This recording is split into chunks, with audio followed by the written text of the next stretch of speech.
The wait is over.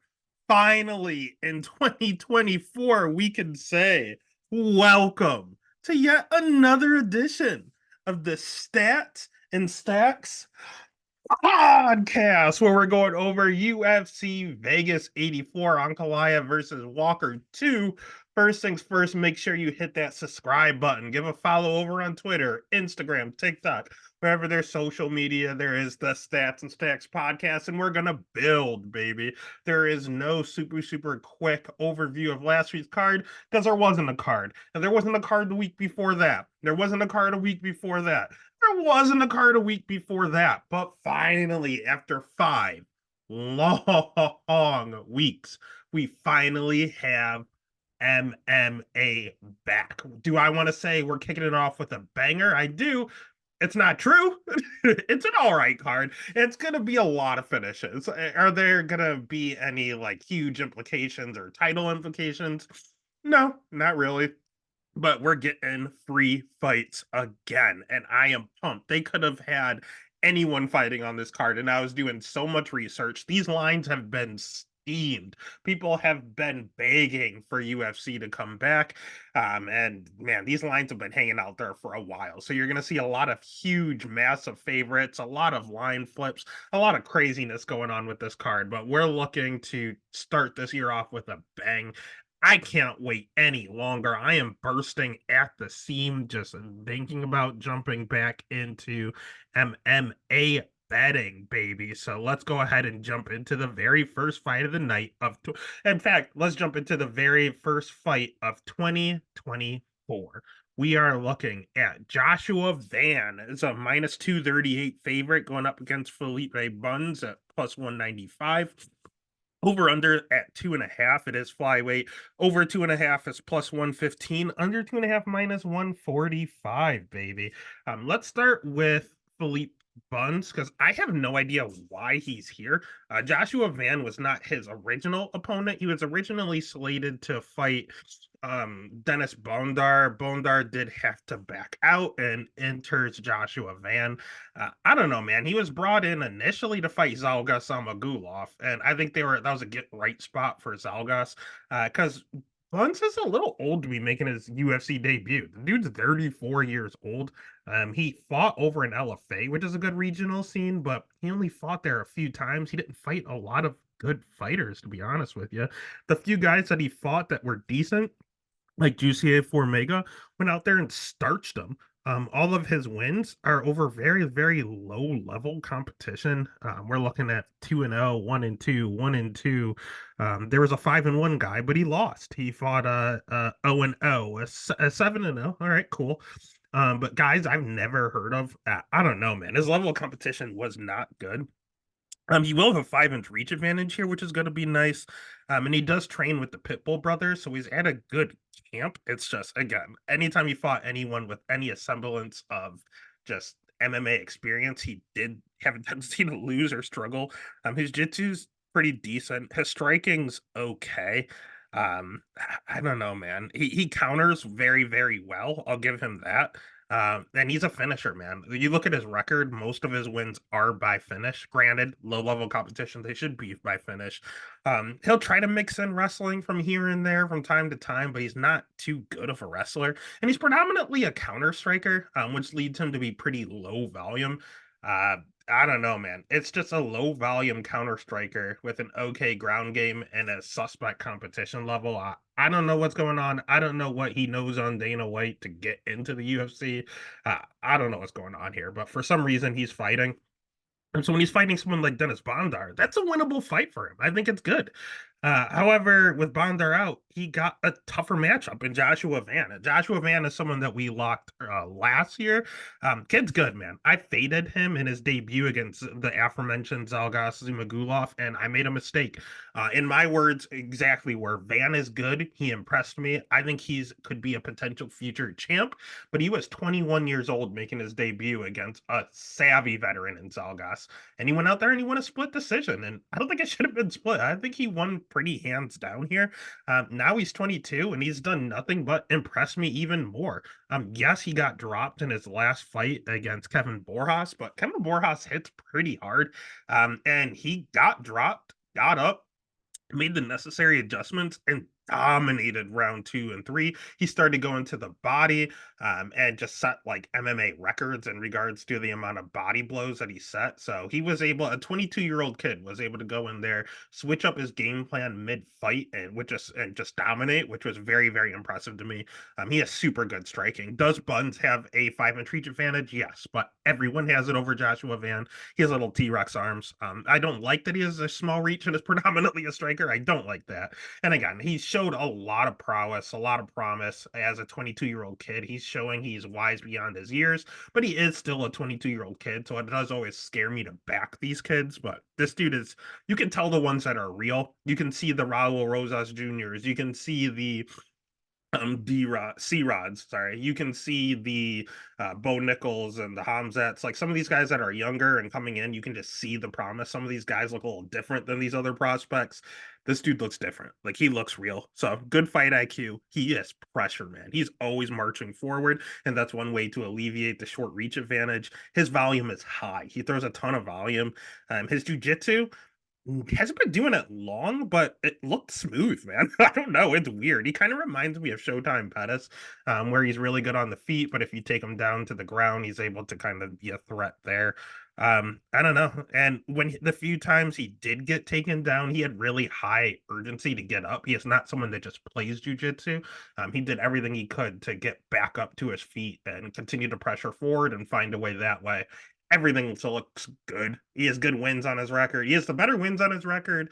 He's the younger guy. He's the faster guy. He has more volume. It's him, man. I know he's taking it on short notice, but he's 22. That doesn't scare me as much with him being a 22-year-old kid. So the pick is going to be Van. The bet's going to be Joshua Van. I'm going to end up locking Joshua Van. It sounds weird as a 22-year-old, but he's done it for me before. He's going to do it again. Next fight of the night, we have another young kid, so it kind of scares me a little bit. We have Tom Nolan making his UFC debut at -325, going up against Nicholas Mota at +260. Over under at 1.5. Over 1.5 is +200. Under 1.5 is -270.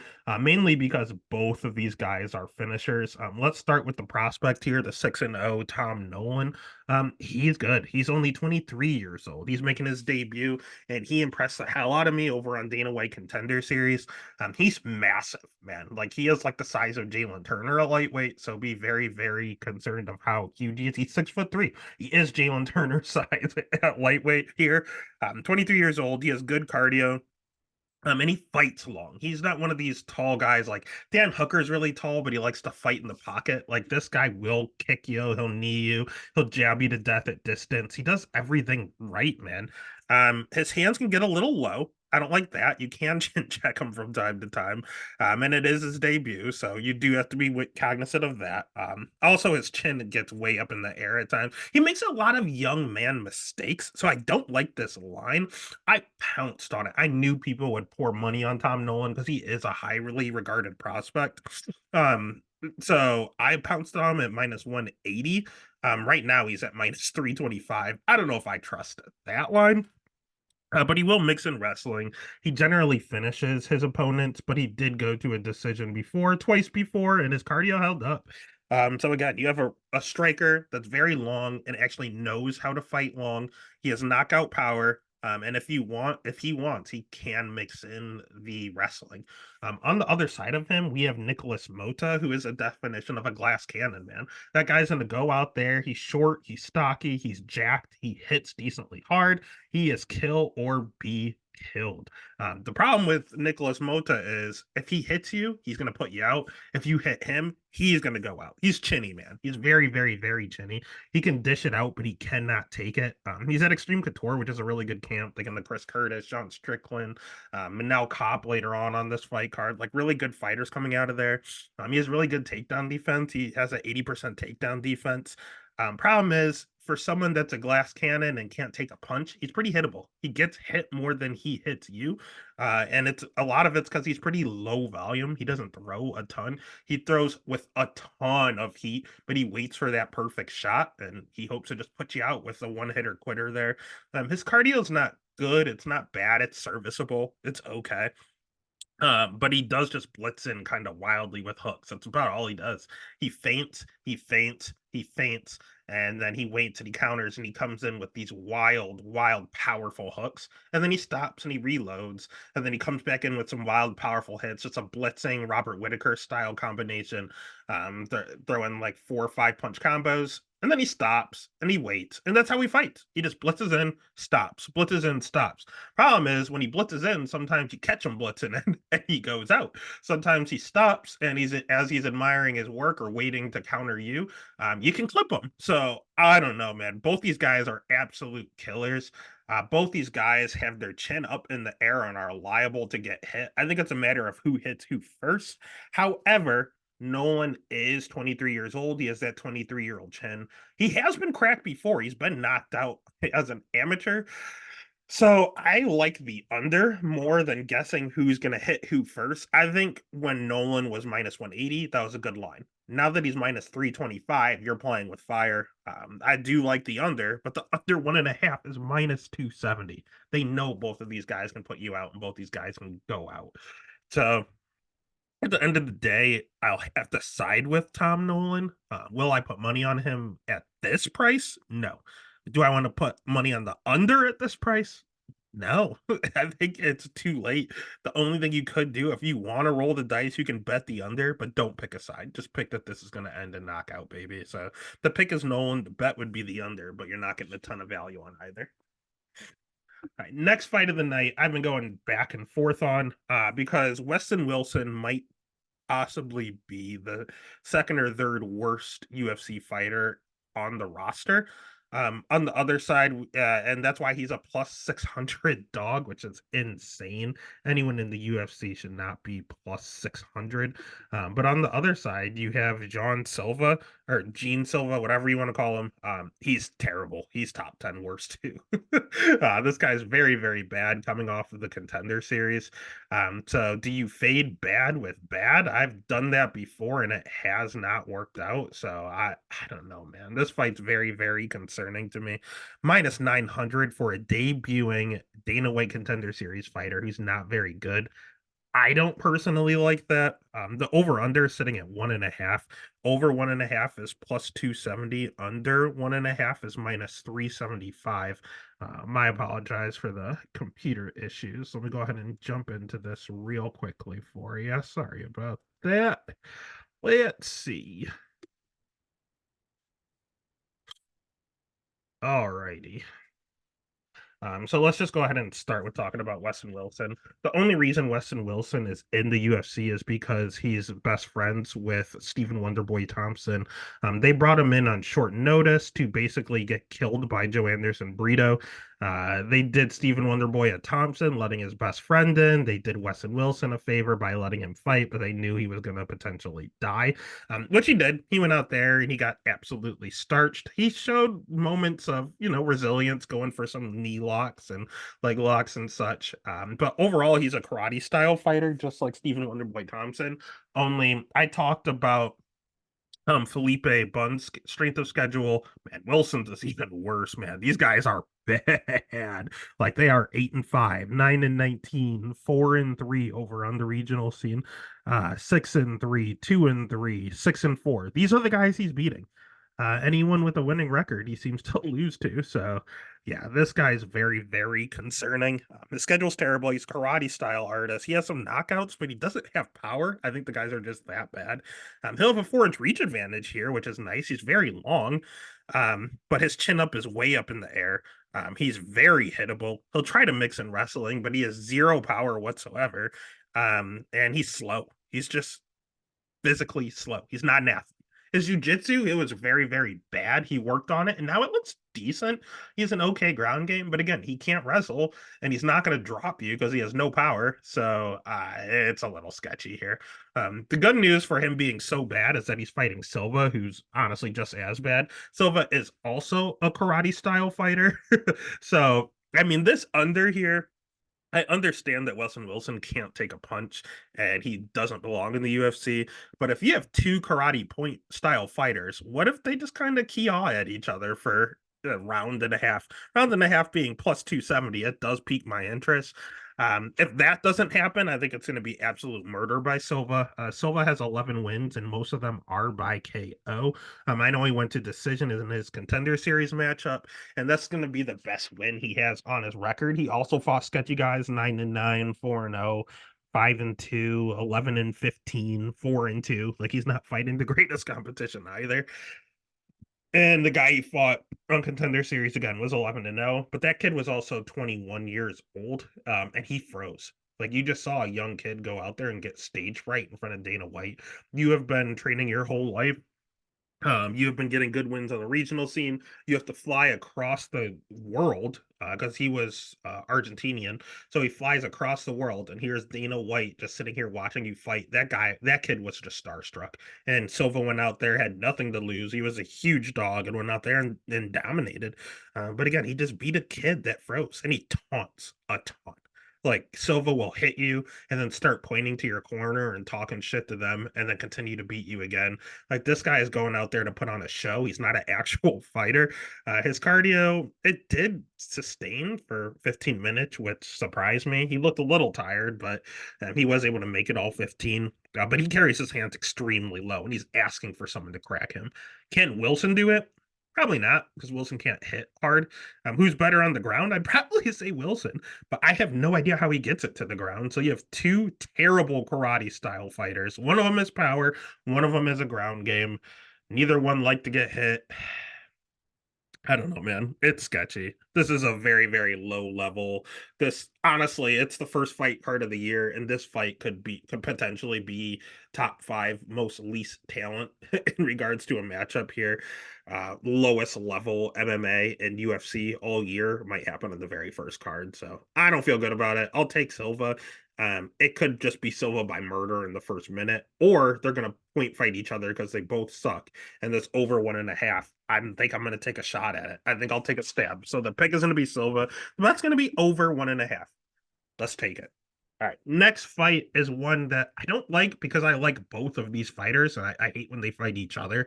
We have Farid Basharat with the Basharat Bros minus 280 going up against Taylor Lapilus at plus 225.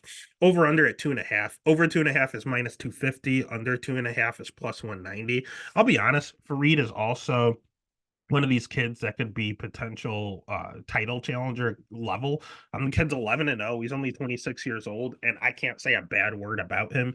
He has great wrestling. He has good striking. He has good jiu-jitsu.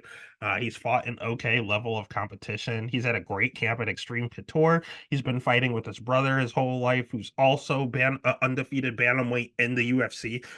They live together, they train together, they are great for each other. They're great fighters, man. These guys have the heart, they do everything right, they do nothing wrong. I cannot say one bad thing about Bashrat. I did see him fade actually a little bit in the Damon Blackshear fight, but Damon Blackshear is a really, really good fighter, and he didn't necessarily like gas.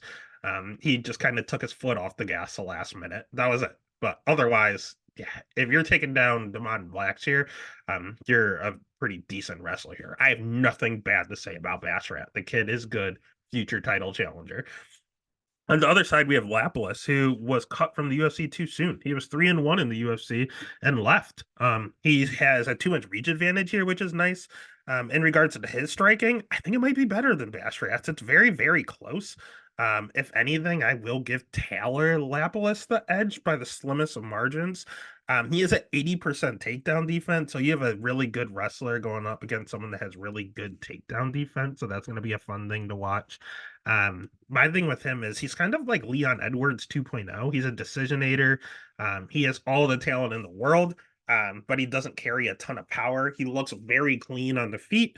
But again, he's just a decisionator. He's literally, before Leon started knocking out Kamaru Usman, he just got decision after decision after decision, and you knew that he was going to win, and you knew how he was going to do it, by decision. And this is what we have in Taylor Lapilus. But he's a good fighter. He's just not super exciting, but he's very technical and very good.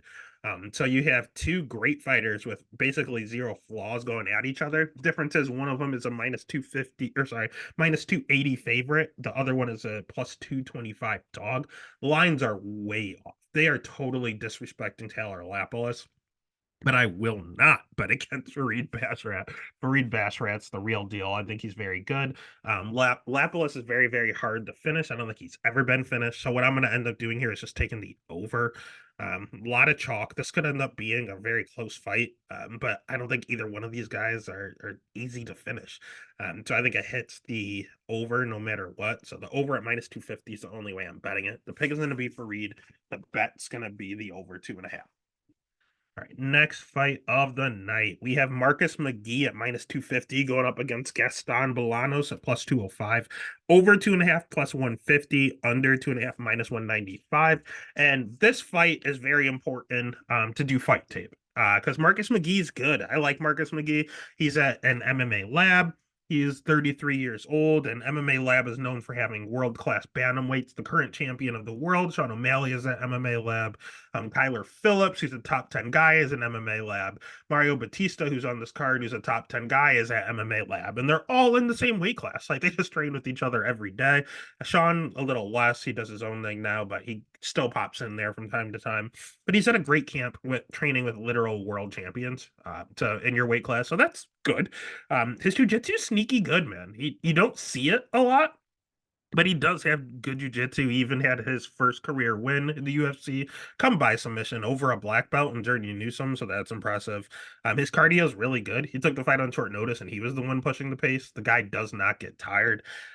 He carries his hands very low. I don't like that. That's a little concerning. But the dude's pretty fast, and he has really good striking. Like, he does everything right. He fights just all of these MMA lab guys fight exactly the same. They have good striking, they have good jiu-jitsu, but the main thing with them is they don't really wrestle. I know Kyler Phillips will, and he did in his last matchup. But outside of that, these kids don't wrestle. And that's why fight tape's important, because I watched a ton of McGee's fight. I don't think I watched every single one, but I watched 80% of them. Zero takedowns attempted. He has good takedown defense, but he kind of uses it to counter wrestle. He doesn't shoot takedowns, even though he's very good on the ground.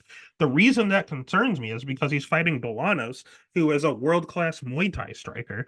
Bolanos, yeah, it shows that he's only 7-3, but he's been fighting his entire life. A ton of Muay Thai experience. He's 31 years old, so don't let that record fool you. He has a ton of fight of experience, just only 10 fights in MMA. In those 10 fights, I saw that he has great striking. He throws a spinning back elbow a ton. Like, he throws it an unnecessary amount of times. He has a few knockouts with it, and it's his favorite weapon, so he'll go to it over and over and over. But besides all the spinning back elbows, he is a good striker. His cardio is okay for a short, little, stocky guy with a ton of power. He hits decently hard, but he carries it the entire 15 minutes. Problem I have with him is that he has terrible wrestling and terrible jiu-jitsu. If McGee wanted to, he could sub him pretty quickly. But again, that's why you do fight tape. And I've never seen McGee shoot a takedown. I don't know if he can wrestle. I have no idea because he's never done it. He's ended up on top when other people shot on him. I mean, he's good counter wrestling, and we saw him take advantage and get submissions, but I've never seen him take a shot. Is he going to shoot on the guy that can only strike? Because if this is on the feet, I think this is 50-50, and the one fighter is plus 205. The guy with more striking experience, who might be potentially the slightly better fighter, going against a guy who's a little older and 33 years old and keeps his hands kind of low, he could chin check him, and he's plus 205. But if McGee decides to wrestle, he's going to kill him on the ground. So what is Marcus McGee going to do? I sincerely don't trust him to wrestle. I don't think he's going to. I think he's going to try to outstrike him. And I think it's a 50-50 proposition on the feet. But one of them just has more experience. So, hot take. I'm going to pick Gaston. I'm going to bet Gaston. I think that McGee's going to make a fight IQ mistake He's going to strike with him. And honestly, it wouldn't surprise me if he got chin checked. He keeps his hands extremely low. Watch out for the Bolanos KO. Okay. Next fight of the night, we have Preston Pressure Parsons going up at plus 115, going up against Matthew Semmelsberger at minus 135. Over 1.5 minus 165, under 1.5 plus 130. I'd like to apologize to every listener who listened to me in regards to locking Matthew Semmelsberger against Euros Medic. Never, ever, ever lock Matthew Semmelsberger. I don't know what I was thinking. I can't figure this guy out to save my life. He's taking this fight on short notice, but again, it's Matthew Semmelsberger, so fucking, I have no idea what's going on with this guy. He's not good anywhere. He's not bad anywhere. He's kind of a generalist who hits hard. He has a ton of power. He's going to have a 3-inch reach advantage here. He dropped Jake Matthews 4 times. He dropped Jaros Medic before he lost. He dropped Jeremiah Wells 3 times. He knocked out Martin Sano. He knocked out Jason Witt. Like, the dude hits extremely hard. He is a power puncher. The problem is he has 50% takedown defense. He can't stuff a takedown. His jiu-jitsu isn't great, but no one seems to be able to submit him. Like, he's he's going against Alex Morono, who is a black belt, and isn't able to submit him for whatever reason. He's a good striker, but he doesn't throw a ton of volume, but he's not low volume. He's just right in the middle. I don't know, man. He's just weird. He's a weird fighter. He's a generalist with a ton of power. That's all he is. He's not great anywhere. He can do it all, has a ton of power, but he's just not. He's just proficient. That's all he is. So you never know what to do because he runs into these specialists. He runs into these Jeremiah Wells who can only wrestle and grapple. And you go, well, if he gets back to his feet, which he is liable to do, he can get back up to his feet. Jeremiah Wells might guess, and he might catch him. And he dropped him a few times, but Jeremiah Wells was able to get the split decision. Euro Medic can't wrestle. They're going to strike. But Semmelsberger hits harder. He's going to catch him. Euros Medic always has his hands down. He caught him. He knocked him down. And then he ultimately got knocked out in the 3rd round. Like, Semmelsberger, you just cannot predict. And especially as a favorite. And now he's taking this fight on short notice. And he's going up against Preston Parsons. Now, I'll be honest with you, Preston Parsons was not impressive in his last outing against Trevin Giles. But the fight was a little more, it was a little better than I remember when I went back and rewatched it. I remember watching it with no volume and just kind of looking back and forth. I was a little distracted watching it live. And I remember it being very, very boring. It wasn't as boring as I remembered when we rewatched it. He has good wrestling. He has good jujitsu. His striking's not as bad as I thought it was. The dude hits decently hard, and it's a little robotic, but it's serviceable striking. It's okay. Is Semmelsberger the better striker? Absolutely. Does Semmelsberger hit harder? Absolutely. And am I concerned about Parsons' chin? Absolutely. The dude got knocked out by D-Rod. He got dropped by Trevin Giles, and I think Evan Elder rewatching it. I know it was close. He might have hurt him. I know his gas tank has a tendency to kind of go down a little bit as well. We've seen him gas out a few times. Mike Perry knocked him out in the 1st round. So yeah, he's a little chinny and he'll slow down in his fights, but he is a good wrestler and a good jiu-jitsu practitioner. Matthew Semmelsberger, 50% takedown defense. So this is your classic wrestler versus striker. Now, in those matchups, Semmelsberger seems to fare well. He almost finished Jeremiah Wells in that matchup and won a split decision. Lost a split decision. He knocked down Jake Matthews multiple times and won a decision. He knocked out Jason Witt in that circumstance.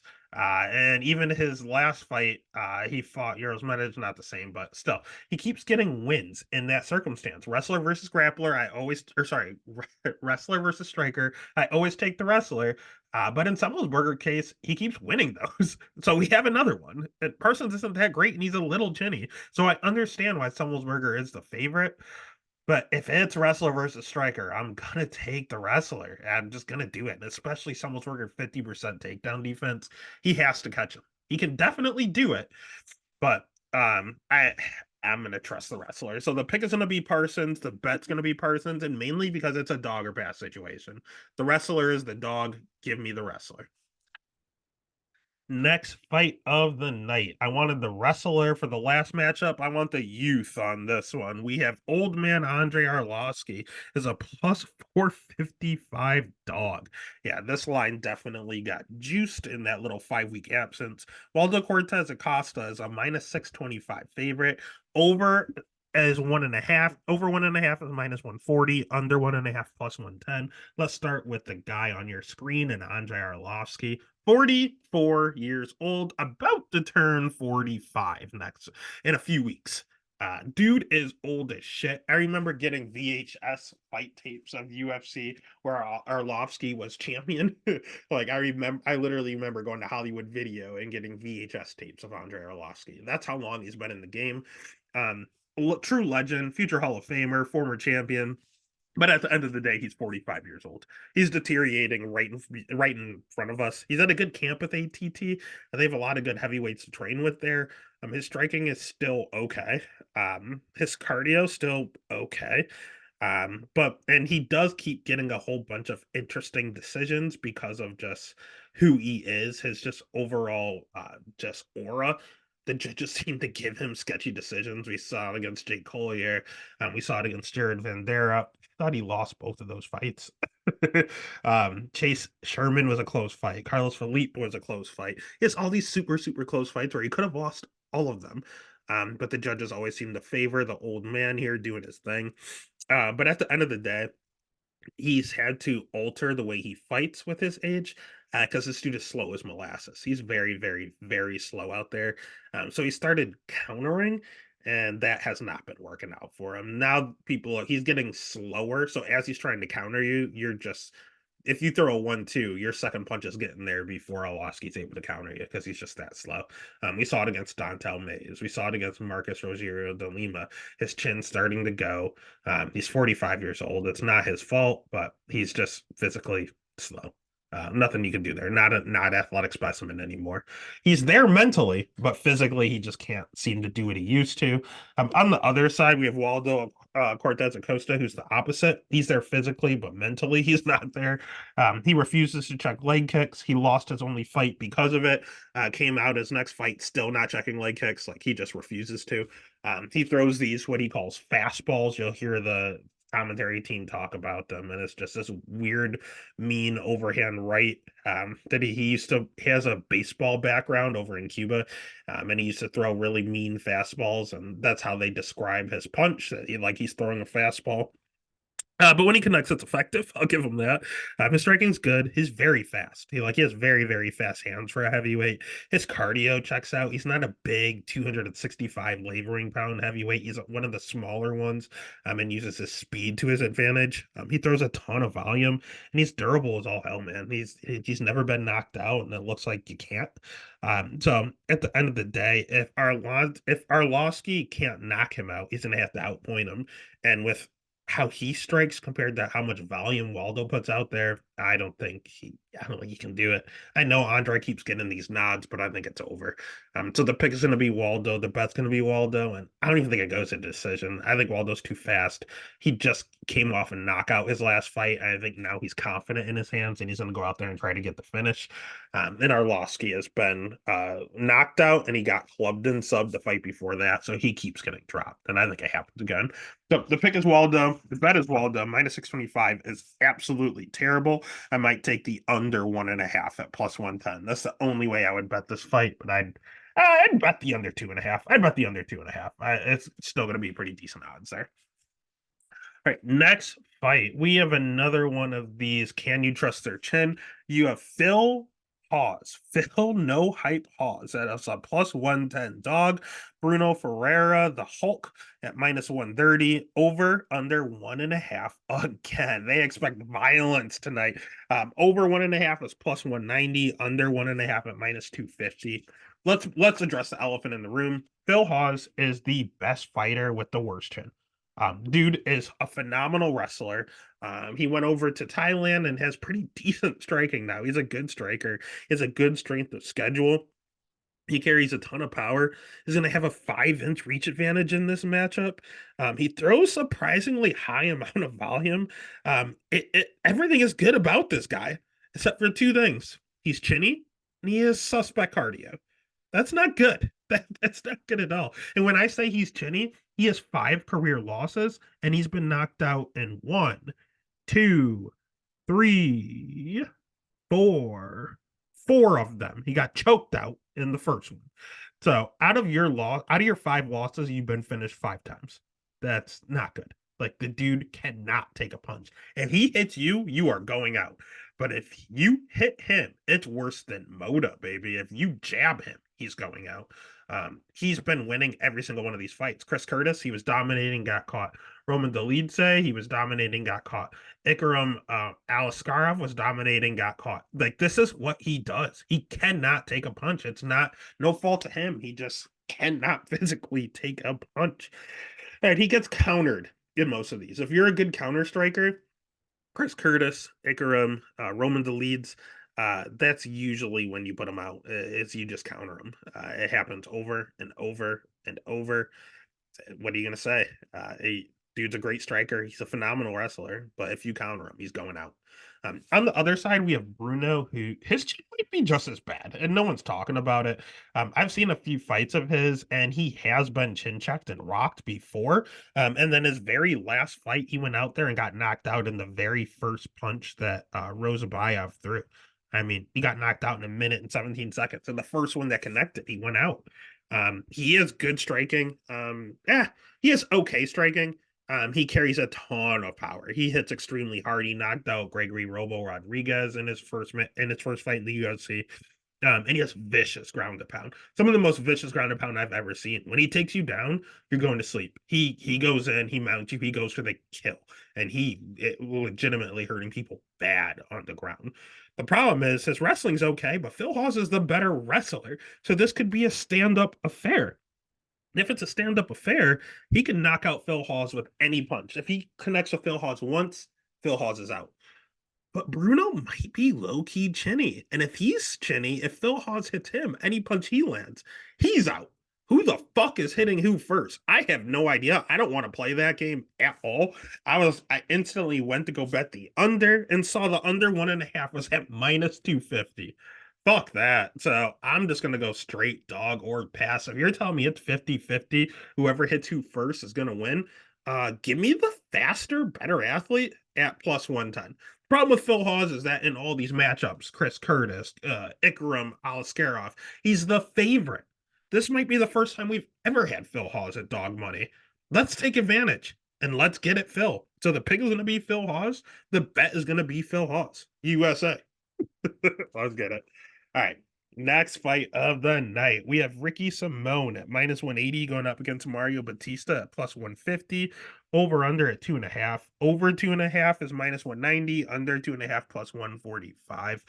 Let's start with Ricky Simone because I think he's someone that could potentially fight for a title. He came very close as he was fighting Song Yadong in his last matchup. He was a little overwhelmed in that matchup, but it is what it is. He's still a great fighter. He's fought a great schedule, beating Jack Shore, beating Rafael Assunção, beating Merab Dvalishvili. There's a lot of good fights on his record. He has great wrestling. He has a pretty sneaky jujitsu. His striking has improved. He could do nothing but wrestle before. Now he can strike a little bit. Now, can he strike with Song Yadong? No, he's gonna get chin checked. Is he a little chinny? I don't know. He's been finished a few times. We did see him get knocked out by Uriah Faber. We saw him get knocked out by Song Yadong. If you're Team Alpha Male, you might have a chance of knocking him out, basically. So I don't know. He only has 3 losses, and he got knocked out in 2 of them. So he has 4 losses, and he got knocked out in 2. So I don't know. He could possibly be a little low-key chinny, but we'll see. But he has good cardio, and he'll drain the clock with control, man. He will take you down, and he has more position over submission. Does he have some submissions on his record? Absolutely. But please take a look at all. It's mainly arm triangles. He loves that arm triangle choke. And outside of that, I mean, decision. He got a knockout here, which is interesting. Decision. Decision. He goes to decision quite a bit, or he gets an arm triangle. What is with these arm triangles? He loves him some arm triangles and decisions, and that's basically what he does the entire arm triangle. That's what he does. Those are his two things. Wrestle you, arm triangle you. If you can't get the arm triangle, stay on top. And he drains that clock. Stay on top and drain the clock. That is Ricky Simone to the fullest. On the other side, and he's a little hittable on the feet. So you do have to be careful of that when he's fighting a good striker. And he is here with Mario Batista. Mario Batista is the other MMA lab guy on the card. He's been using his jiu-jitsu and wrestling as of late, but he is predominantly a striker. He's 30 years old, so he's in his prime. His last win against Damon Blackshear was questionable. He won a unanimous decision. I had money on Damon Blackshear. A lot of people thought Damon Blackshear won, including myself, but it was close. It was relatively close. He has really good striking. He has sneaky good jiu-jitsu. Problem he throws a ton of volume, really high volume.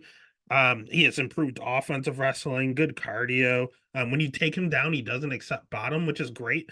But he does have a 56% takedown defense. That is not a good number, especially going against Ricky Simone, who I think in his UFC debut took his opponent down 14 times. Like he does not stop. He takes you down. He takes you down. He took down Rob Dallas-Feely. He will take everyone down. Song Yadong, he's hooked down 2 or 3 times in his last fight, and Song is hard to take down. He has very, very, very good wrestling, and Batista has 56% takedown defense. Now, Batista can take advantage of Damon Blackshear, who will get tired, and Damon also took that fight on a week's notice. But in retrospect, 56% takedown defense against a grappler. Yeah, and Batista doesn't have extreme knockout power. He has some knockouts on his record, some flying knees and such, but he's predominantly just like he uses his length, and he kicks you at a distance, or he'll take you down and utilize his submissions and his ground game. That seems to be what he does. That approach isn't going to work. You have to knock out Ricky Simone. So the pick is going to be Simone. The bet's going to be Simone, and I think it's going to be by decision, unless he arm triangles him. But I think it's decision. All right. Next fight of the night, we have Gabriel Mowgli Benitez at plus 100 going up against old man Jim Miller at minus 120. Over under at 1.5. Another 1.5. Over 1.5 is minus 135. Under 1.5 at plus 105. Let's start with Jim Miller because he's the man. Everyone loves Jim Miller. He already signed the fight at UFC 300 before this fight happened. So let's hope nothing bad happens to Jim because he is 40 years old, for fuck's sake. He's a little hittable on the feet. But out of nowhere in the later stage of his career, he assimilated some sort of power at some point. Now, this man did have to take a long break in his career because he had Lyme disease and he was fighting with it without knowing. So this dude is a definition of a true badass, and this dude is legit on the ground. Like he is the highest level black belt on the ground. Like he is very, very, very good on the ground. His wrestling's okay. It's not great. Which is why some of these fights he struggles a little bit, but he has had a career resurgence. He has some weird wins and losses along the way, but post Lyme disease, I mean, he's beating Clay Guida, Scott Holtzman. He lost, which was a weird loss. Roosevelt Roberts he went out there and club and subbed him. Vince Michelle was a weird loss. So was Joe Selecki in a close fight. Eric Gonzalez and Nicholas Mota, not the greatest competition, but he went out there and got knockouts. Round 2, Donald Cerrone, finish. Round 2. He is a round 2 finisher. Outside of Jesse Butler, he went out there and knocked him out in 20 seconds with the first punch he landed.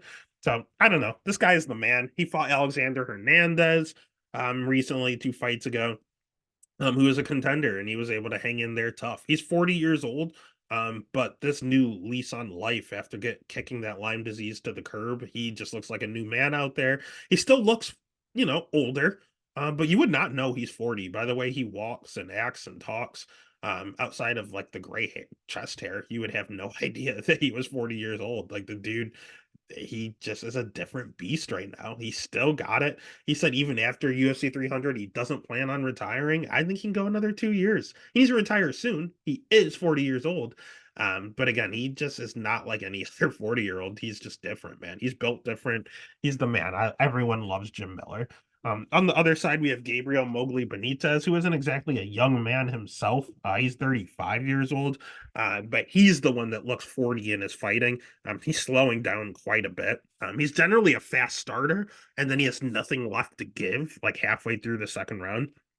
You're going to hear them talk about his leg kicks over and over and over. He's the hardest kicker at AKA. He kicks harder than Cain Velasquez and other heavyweights. You're going to hear them say that ad nauseum. It's going to make you want to throw up. But at the end of the day, he's a good striker. His jiu-jitsu's okay, but he is rocking a 58% takedown defense. That's not a good number. His gas tank is not good. We saw him physically quit against Billy Q. Billy Q breaks everybody, but he broke Gabriel to the where he literally quit. And then his chin is leaving. His chin is leaving fast. He's 35 in his body. He's 45 with his chin. His last few losses, David Onama knocked him out pretty easily. Billy Q again got a knockout. Billy Q knocks out nobody.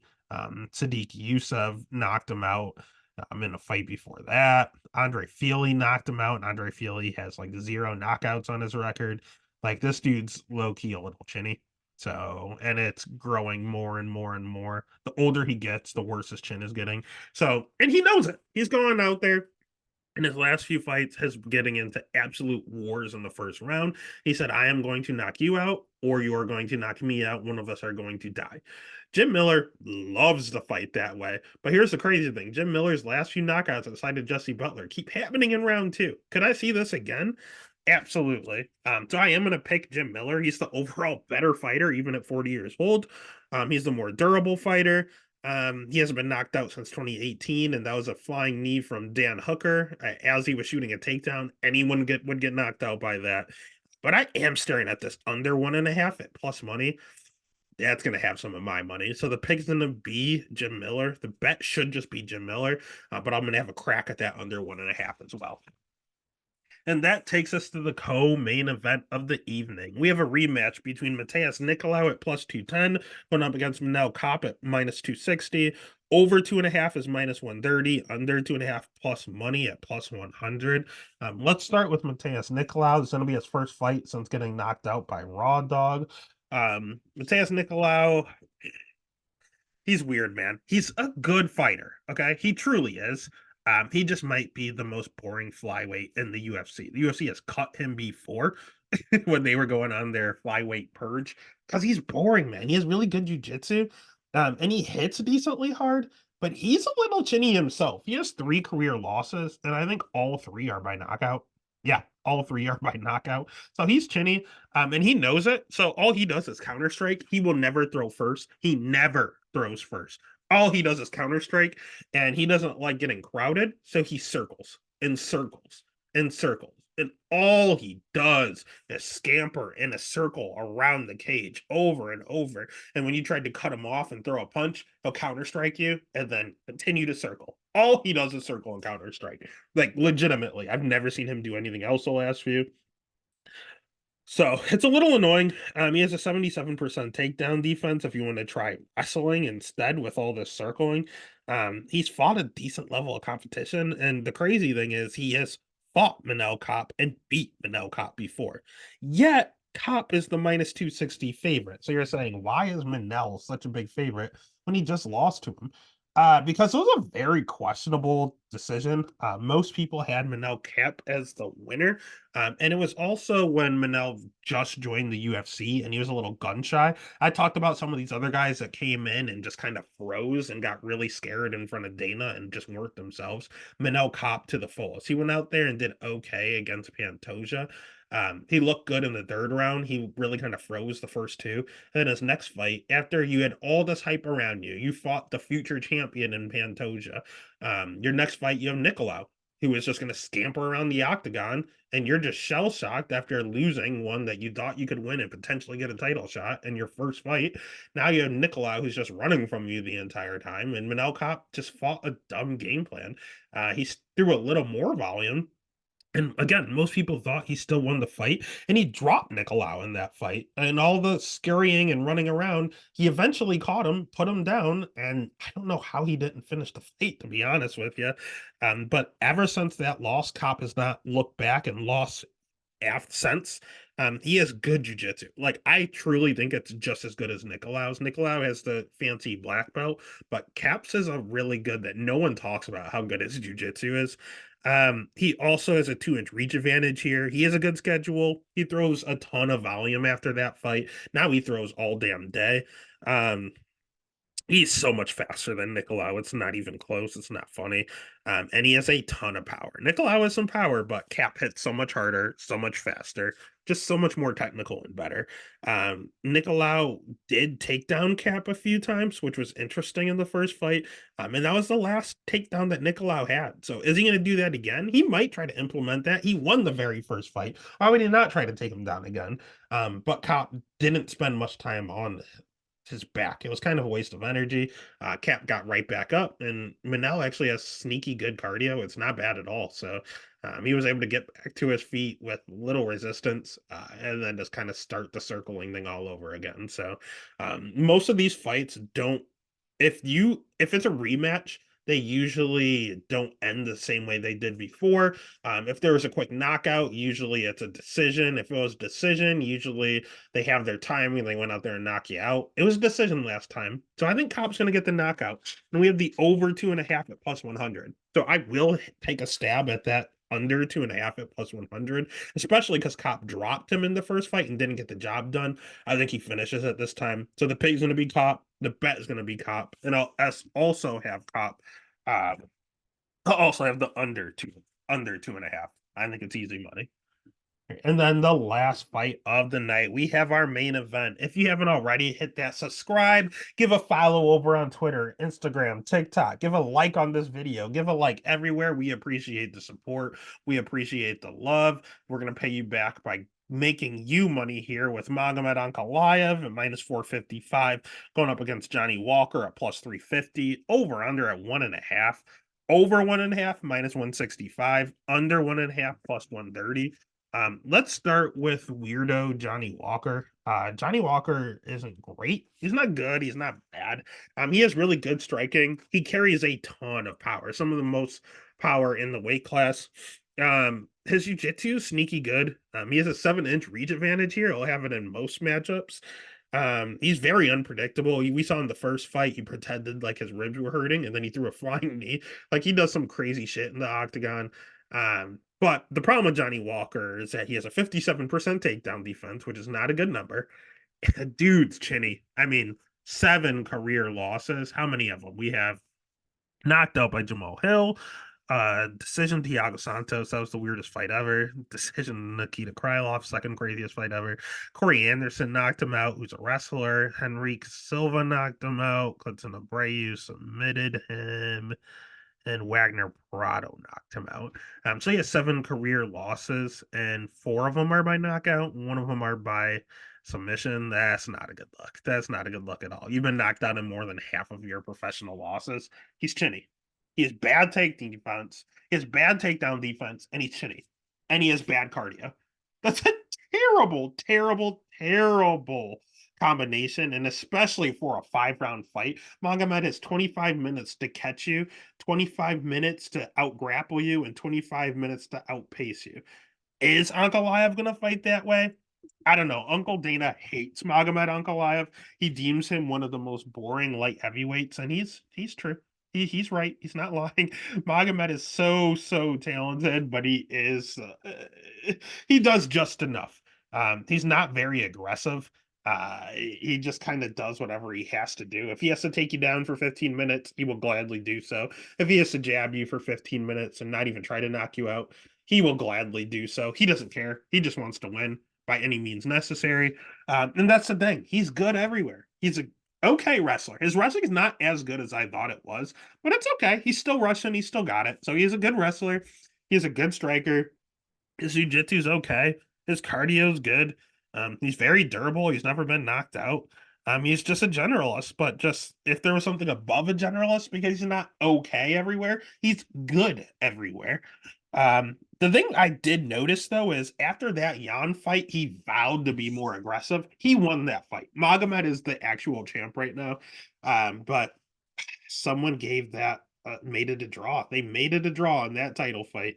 And Magomed said, I will never do that again. I'm going to be super aggressive. And he came out against Johnny Walker in this first matchup and was. He was the most aggressive I've ever seen Magomed, marching forward, landing some combinations. Now, was he getting clipped a little, going so hard? Yeah, Johnny Walker was catching him with some stuff. He was landing some good leg kicks. He was landing some good counters because Magomed left himself a little open to some of that. But I think it's because he was so angry and was so determined to be aggressive. He was willing to take one to give one. And he knows Johnny Walker, all you have to do is catch him once and he's going out. Like he knows it. So again, that first fight ended in controversy. Johnny Walker threw a flying knee. Magomed got the takedown. And as Johnny Walker was getting up, Magomed decided to throw a knee while Walker's knees were still on the ground. Pretty blatant. Probably should have been a DQ, but I had money on Magomed, so I'm glad it was ruled a no contest. So they decided to just run it back. And honestly, I don't think anything's changed for me. The line has gone up, and people are questioning why was he minus 300 before, and now he's almost minus 500. I think it's because it's 5 rounds now. The first fight was the co-main or the third to last fight on a pay-per-view in Saudi Arabia. It was 3 rounds. Johnny Walker is bad cardio. Ankalaev, good cardio. So if you give him another 2 rounds to catch Johnny Walker, that's why it went up 200. I think that's what skewed the money line and the fact that he was out there and he was about to finish Johnny Walker before the knee. So I totally get it. I think Ankalaev should be the favorite. I think it's a little high, but I understand it. And this new aggressive Ankalaev, I think he needs to chill a little because he was getting caught with some shit. Like, you can be aggressive, but let's stay safe. And as Johnny Walker starts to fade, then you get aggressive, Ankalaev. You don't have to go out and try to knock his head off in 2 minutes. And the other thing is, this is not Ankalaev's first no contest in the UFC. He had one against Ian Cutelaba. He was pissed off about it, went out there and knocked him out in the first. Ankalaev is just as pissed off about this one, so I think he's going to look to repeat history and do the same. So the pick's going to be Ankalaev. The bet is going to be Ankalaev, and probably Ankalaev inside the distance. And that is going to be UFC Vegas 84. It's not the greatest fight card. It doesn't have the biggest names, but there are a shit ton of 1.5s here because the UFC is expecting violence. And if we're getting violence after 5 weeks off and a week before a pay-per-view, I'm all for it. The UFC is back. We're back. Let's get paid.